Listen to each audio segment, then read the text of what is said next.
자기가 하늘에서 내려온 떡이라 하심으로 유대인들이 예수에 대하여 수군거려 이르되 이는 요셉의 아들 예수가 아니냐? 그 부모를 우리가 아는데 자기가 지금 어찌하여 하늘에서 내려왔다 하느냐? 예수께서 대답하여 이르시되 너희는 서로 수군거리지 말라. 나를 보내신 아버지께서 이끌지 아니하시면 아무도 내게 올 수 없으니 오는 그를 내가 마지막 날에 다시 살리리라. 선지자의 글에 그들이 다 하나님의 가르치심을 받으리라 기록되었은즉 아버지께 듣고 배운 사람마다 내게로 오느니라. 이는 아버지를 본 자가 있다는 것이 아니니라. 오직 하나님에게서 온 자만 아버지를 보았느니라. 진실로 진실로 너희에게 이르노니 믿는 자는 영생을 가졌나니 내가 곧 생명의 떡이니라. 너희 조상들은 광야에서 만나를 먹었어도 죽었거니와 이는 하늘에서 내려오는 떡이니 사람으로 하여금 먹고 죽지 아니하게 하는 것이니라. 나는 하늘에서 내려온 살아있는 떡이니 사람이 이 떡을 먹으면 영생하리라. 내가 줄 떡은 곧 세상의 생명을 위한 내 살이니라. 그러므로 유대인들이 서로 다투어 이르되 이 사람이 어찌 능히 자기 살을 우리에게 주어 먹게 하겠느냐? 내가 진실로 진실로 너희에게 이르노니 인자의 살을 먹지 아니하고 인자의 피를 마시지 아니하면 너희 속에 생명이 없느니라.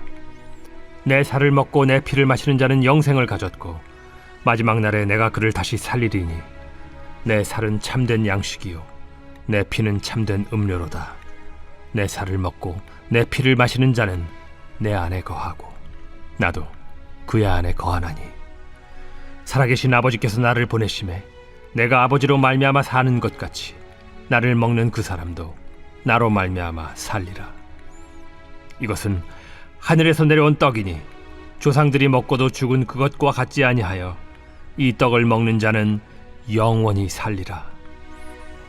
이 말씀은 예수께서 가버나움 회당에서 가르치실 때에 하셨느니라. 나는 포도나무요 너희는 가지라. 그가 내 안에 내가 그 안에 거하면 사람이 열매를 많이 맺나니 나를 떠나서는 너희가 아무것도 할 수 없음이라. 우리의 참 포도나무 대신 우리 예수님께 우리가 꼭 붙어 있을 때 많은 열매를 맺게 됨을 믿습니다. 우리의 생명 되신 예수님과 함께하지 못한다면 우리는 아무것도 할 수가 없습니다. 내가 할 수 있을 것 같아 보였지만 그 끝은 모두 다 허망함으로 끝났습니다. 그러나 주님께서 이제 나와 함께 하심으로 이제는 주님과 함께 많은 열매를 맺으시는 우리 성도님들 되시기를 축복합니다. 이 오늘 큐티의 제목은 나로 말미암아 살리라입니다. 우리 모두는 예수님을 통해서 나의 죽음이 생명으로 바뀌게 되었습니다. 이 죽은 것과 산 것은 차이가 엄청나게 있습니다. 즉 영생이 내 안에 있는 것과 없는 것은 확연한 차이를 드러냅니다. 여러분들이 저녁 반찬에 즐겨 사용하시는 이 고등어를 한번 생각해 보시면 고등어는 살아있을 때 그렇게 별다른 냄새가 나지 않습니다. 그러나 고등어가 잡혀서 죽게 되고 시간이 지나면 지날수록 이 고등어에서는 비린내가 나기 시작하며 시간이 더 지나서 부패하게 되면 우리가 말로 형용할 수 없는 이 역한 냄새가 나게 됩니다. 우리의 영혼도 이와 동일합니다. 내 안에 생명이 없다라는 것은 내 안에 있는 영혼이 죽은 것이며 영혼이 죽어 있을 때에는 계속해서 내 안에서 죽은 냄새가 나기 시작합니다. 이 냄새가 사라지지 않습니다. 여러분 시체에는 파리가 꼬이듯 죽은 영혼의 냄새에는 이 죄가 떠나갈 수가 없습니다. 우리가 아무리 이 죄를 떨쳐버리려 해도 내 영혼이 죽어 있다면 이 죄는 떠나가지 않습니다. 그러나 생명의 근원 되신 예수님께서 나와 함께 하심으로 이제 내가 살아나게 되었고 이 모든 죄에서 떠나갈 수 있도록 내 안에 생명을 넣어주셨습니다. 이를 깨닫는 사람이 바로 하나님의 은혜를 가장 크게 경험하고 느끼는 사람입니다. 이 오늘 본문이 있기 전에 예수님께서 먼저 6장 처음에 오병이어의 기적을 행하셨습니다. 물고기 2마리와 보리떡 5개로 5,000명을 먹이시고 남기까지 한 이 물리 법칙으로는 설명할 수 없는 이 놀라운 기적입니다. 그러자 사람들은 예수님을 메시아로 생각합니다. 유대인들이 계속해서 꿈꿔왔던 나라, 자기들의 힘이 가장 강했던 이 다윗 왕조를 재건하러 하나님께서 보내신 메시아가 바로 예수님이라 믿습니다. 이들은 자기 영혼을 먹이시는 예수님의 말씀에는 별로 관심이 없었습니다. 오직 예수님께서 행하신 이 기적을 보고 자기들이 이 땅에서 잘 먹고 잘 살 수 있게 되기를 생각했는데 눈앞에서 그런 기적을 보니 이들의 마음속에 예수님을 왕으로 삼고자 하는 마음이 강하게 들어왔습니다. 그러자 예수님께서는 이들의 마음을 아셨습니다. 요한복음 6장 15절에는 그러므로 예수께서 그들이 와서 자기를 억지로 붙들어 임금으로 삼으려는 줄 아시고 다시 혼자 산으로 떠나가시니라. 그래서 예수님은 이들의 마음을 아시고 혼자 산으로 다시 떠나가셨습니다. 예수님은 이들이 자신을 오해하는 것을 원하지 않으셨던 것입니다. 예수님은 이들에게 세상에 필요한 것보다 먼저 영혼의 생명을 주고자 하셨습니다.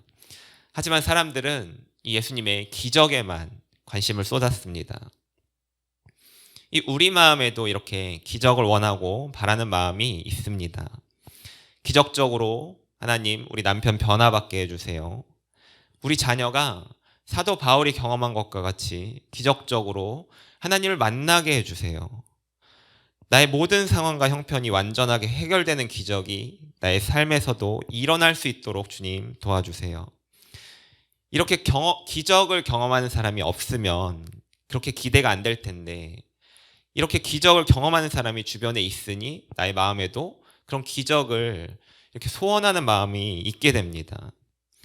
하지만 우리가 기적을 경험했다고 해서 우리가 구원을 받게 되는 것은 아닙니다. 구원은 예수님을 믿어야 받습니다. 예수님께서 많은 병자들을 고쳐주셨습니다.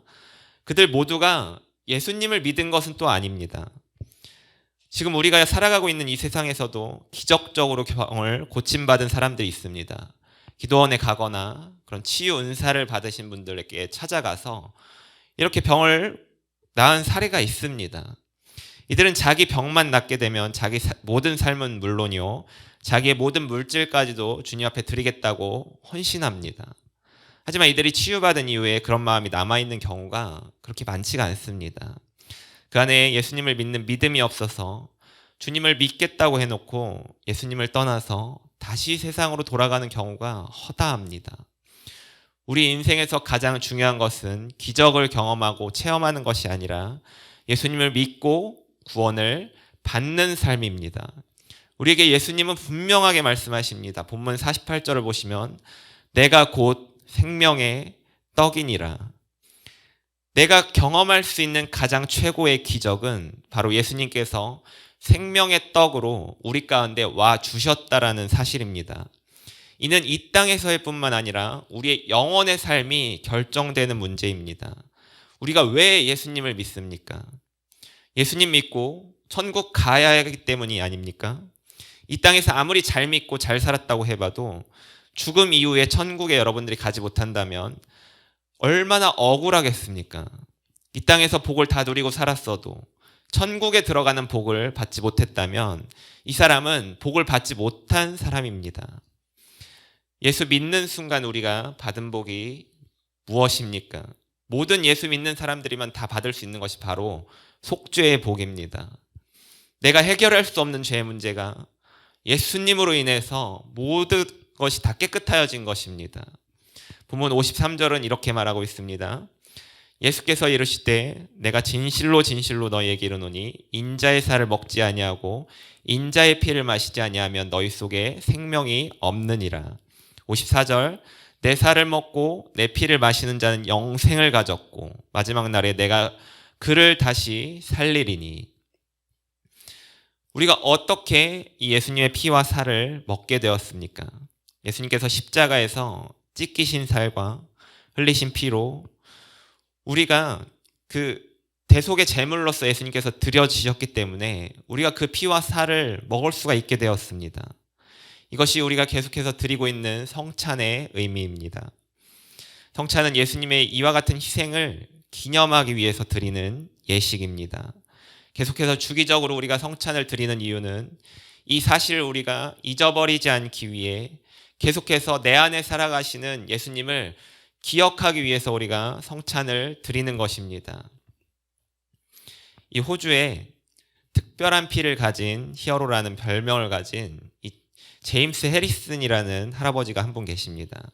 이 85세의 나이를 가지신 이 할아버지는 자기가 가진 피로 수백만 명의 생명을 구한 진짜 히어로입니다.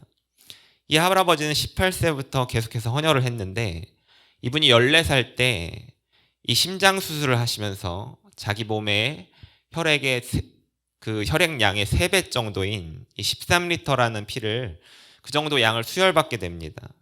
그렇게 수혈받고 수술 무사히 마치면서 이 피를 나누어 준 사람들에 대한 고마움으로 자기가 계속해서 헌혈을 하겠다고 다짐을 하면서 가장 처음에 이제 18세 때 헌혈을 했는데 이 사람의 피 속에서 많은 사람을 구할 수 있는, 많은 생명을 구할 수 있는 특별한 능력이 있음을 알게 됩니다. 이 레소스 병이라는 병이 있는데 이 아이와 엄마의 이 RH 혈액형이 다를 경우에 이 아이가 심각한 빈혈과 뇌 손상으로 인해서 사망할 수밖에 없는 병이 있습니다. 매년 이 병으로 인해서 수천 명이 사망해왔습니다. 그런데 이분의 혈장 안에 이 병을 막을 수 있는 항체가 들어있었고 그 이후부터 이 해리슨 씨는 계속해서 적극적으로 헌혈을 하게 됩니다. 그리고 이분의 피에 있는 그 성분을 추출해서 이 레소스병을 막는 백신이 개발되었습니다. 그리고 이 백신은 이 해리슨 할아버지의 피를 필요로 했기에 이 할아버지는 계속해서 지금까지도 헌혈을 하면서 이렇게 남을 도와주는 인생을 살고 있습니다. 우리가 이 나의 죄에서 다시 살아날 수 있는 것은 바로 예수님의 보혈밖에는 없습니다. 이 해리슨 할아버지가 수백만 명의 이 삶을 이렇게 다시 살아날 수 있도록 도와주셨듯이 우리 예수님의 피는 우리 온 인류 전체의 모든 죄를 속죄하심으로 인해서 우리 모두가 살아날 수 있게끔 해주셨습니다. 내 죄를 씻을 수 있는 유일한 길은 바로 예수 그리스도의 보혈밖에는 없는 것입니다. 이 사실을 깊이 깨달은 사람이 더욱더 큰 하나님의 은혜를 체험하게 됩니다. 이 교회를 오래 다니신 분들의 마음속에 약간 이상한 자신감이 있으신 분들이 있습니다. 내가 그래도 교회 다니고 세상에서 다른 사람들에게 피해를 주지 않고 세상이 말하는 법에 위반되거나 살인이나 강도나 도둑질과 같은 이 심각한 죄를 짓고 있지 않으니 나는 다른 사람보다 그래도 죄를 좀 덜 지었지. 그래도 주님께서 나를 보시면 다른 사람들보다는 나를 좀 더 봐줄만 하시지. 에이 그래도 내가 교사인데, 내가 안수 집사인데, 내가 집사인데, 내가 리더인데 그렇게 헌신도 많이 하는데 이 정도면 그래도 주님 앞에 내가 잘하지는 못해도 나쁘지는 않지. 이런 생각을 하실 수도 있습니다. 그러면서 다른 사람이 나처럼 하지 못하는 거에 대해서 말로는 하지 않지만 마음속으로 정죄하고 비판하고 판단하고 또 충고의 마음을 가질 수도 있습니다. 하지만 우리가 깨달아야 할 것은 나도 똑같은 죄인이라는 것입니다. 나보다 못하다고 생각하는 사람과 내가 정죄하고 욕하는 사람보다 내가 더 정말 다르지 않은 것입니다. 내가 더하면 더했지 이 못하지 않은 죄인이라는 것입니다. 사람들은 말할지 모릅니다. 그래도 살인한 저 사람과 내 죄가 같다니 당신 이상한 거 아니냐고. 당신 제정신이 아닌 거 아니냐고. 그런데 예수님께서 뭐라고 말씀하셨습니까? 형제에게 미련한 놈이라 하는 자는 지옥불에 들어가게 된다라고 말씀하셨습니다. 그리고 지나가는 여자를 보고 음욕만 품어도 간음한 것이라고 말씀하셨습니다. 교회 올 사람, 교회 못 올 사람 정해져 있는 것이 아닙니다. 세상에서 이런저런 문제를 일으켰다고 해서 내가 그 사람 교회 오지 말라고 말할 자격이 없습니다. 내 죄도 똑같이 주님의 보혈이 아니면 씻어지지가 않습니다. 내 죄는 주님의 보혈이 좀 덜 들어갔고 죄를 더 많이 지은 것처럼 생각하는 저 사람에게는 주의 보혈이 더 많이 들어간 것이 절대 아닙니다. 이 교회 다니고 봉사하고 헌신했다고 그 죄의 무게가 가벼워진 것이 아닙니다. 나의 죄를 씻어주기 위해서 주님께서 희생당하실 수밖에 없었고 내가 욕하고 내가 정죄하고 판단하는 그 사람을 위해서도 주님께서 희생 당하실 수밖에 없었습니다. 그러므로 인해 예수님의 피와 살을 먹은 내가 예수님으로 말미암아 살 수밖에 없게 되었습니다. 이를 깨달은 사람이 바로 십자가의 무게를 알게 되고 예수님의 헌신의 무게를 알게 됩니다. 우리 큐티 세 번째 적용 질문으로 설교를 마치고자 합니다. 이 예수님의 살과 피로 살아났듯이 내가 오늘 십자가 희생으로 살려야 할 이웃은 누구입니까? 구원받을 만한 사람, 그렇지 않은 사람이 정해진 것이 아닙니다. 그 누구라도 교회로 와서 구원의 복음을 들어야 합니다. 나와 똑같이 예수님의 피로 이 죄를 씻김 받아야 합니다. 저와 여러분이 이와 같은 복음 전파의 사명을 가지시고 영생하게 하는 이 떡을 나의 주변 사람들에게 나누어 주시는 우리 성도님들 되시기를 축복합니다. 기도하겠습니다. 내 안에 주님께서 인자의 살로 인자의 피로 살아계심을 믿습니다. 이제 나의 영혼이 살아갔으니 죽어가는 영혼에게 영생하게 하는 떡을 전달하게 하여 주옵소서. 나의 마음속에 복음 선포의 담대함을 허락하시며 제한 없는 주님의 은혜를 사모하게 하여 주옵소서. 예수님의 이름으로 기도합니다. 아멘.